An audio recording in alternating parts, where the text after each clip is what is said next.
ওয়াদ-দুহা, আলোর শপথ, ওয়াল-লাইলি ইযা সাজা, নিঝুম নিস্তব্ধ রাতের শপথ। সুবহানাল্লাহ পড়েন। প্রথমে আল্লাহ দুইটা কসম কাটলেন। কয়টা? দুইটা। প্রথমে দোহা, প্রভাতের সূর্য কিরণের শপথ, আলোর শপথ। এরপরে অন্ধকারের শপথ কাটলেন। আলোর শপথ দিয়ে আল্লাহ তাআলা ওহী আশাকে বুঝালেন, আর অন্ধকারের শপথ দিয়ে আল্লাহ ওহী না আশাকে বুঝালেন। আল্লাহ বুঝাতে চাইলেন, নবী সব সময় আলো থাকলে ভাল লাগে না। 24 ঘন্টায় যদি সূর্যের আলো, এখনো সূর্যের আলো, সকালেও সূর্যের আলো, খালি আলো আর আলো, ভাল লাগবে? কথা বলেন না কেন? আবার 24 ঘন্টায় ঘুটঘুটে অন্ধকার, কোনো আলো টালো নাই, ভাল লাগবে?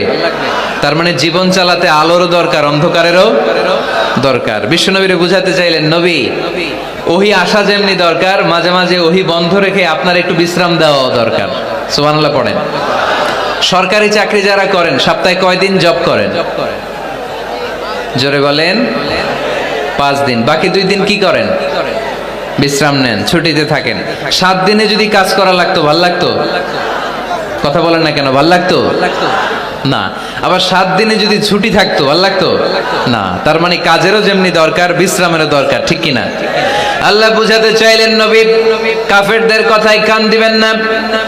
ওরা বলে আমি আপনারে ভুলে গিয়েছি। না না, কশিন কালেও না। আমি আপনারে কেমন করে ভুলে যাই? আপনি আমার বন্ধু।